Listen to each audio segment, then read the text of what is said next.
Foundations of Amateur Radio. Radio amateurs like to do new things, celebrate, remember, bring attention to, and overall have fun. Any excuse to get on air.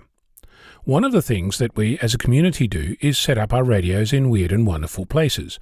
On boats, near lighthouses, on top of mountains, in parks, you name it. Another thing we do is create special call signs to mark an occasion. Any occasion. For example, to mark the first time the then Western Australian chief scientist, Professor Lynn Beasley, was on air, she used the call sign VI6PROF. When Wally, VK6 Yankee Sierra, now Silent Key, went on the air to educate the public about Rotary's End Polio Now campaign, he used VI6Polio. More recently, the Australian Rotarians of Amateur Radio operated Victor Kilo 65 Papa Foxtrot Alpha, Polio Free Africa. When it's active, you'll find Victor Alpha 3 Fire to remind you of Fire Prevention Week in Canada. The Chinese Radio Amateurs Club operates Bravo 0 Charlie Romeo Alpha through to Bravo 9 Charlie Romeo Alpha, which you can contact during the first week of May each year as part of the Chinese 5-5 Ham Festival. We create call signs for other things too. Data Victor Uniform 2 Delta Sierra India commemorates November 30th, the birthday of Indian physicist Sir Jagdish Chandra Bose, named by the IEEE as one of the fathers of radio science, by operating a special call sign Alpha Uniform 2 Juliet Charlie Bravo in his honour for a couple of weeks around the end of November. I mention this because it's not hard to achieve.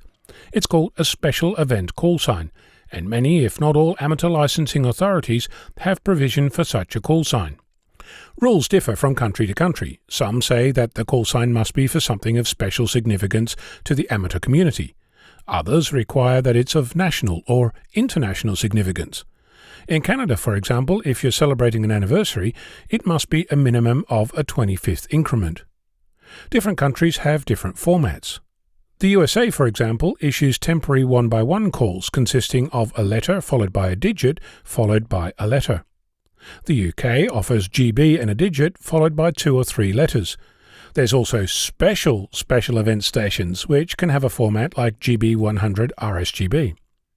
In Canada, there's a whole system based on what kind of event, what region it's significant to, who's operating it, and so on.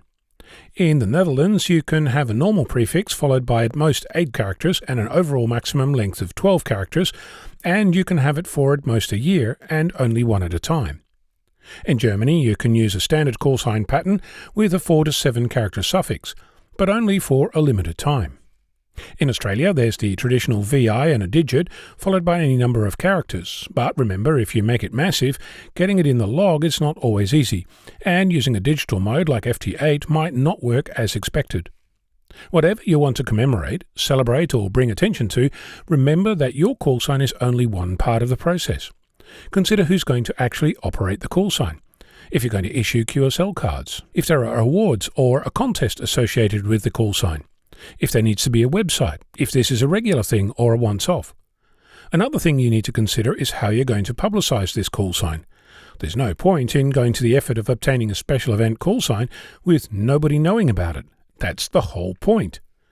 No matter which way you jump, there's always a large range of special event call signs on the air at any one time. And making contact with one is often a massive thrill for the person operating the call sign, not to mention the person making the contact. So, if you have a chance to have a go, I'd encourage you to get on air with a special event call sign and make some noise. I'm Ono, Victor Kilo 6, Foxtrot Lima, Alpha Bravo.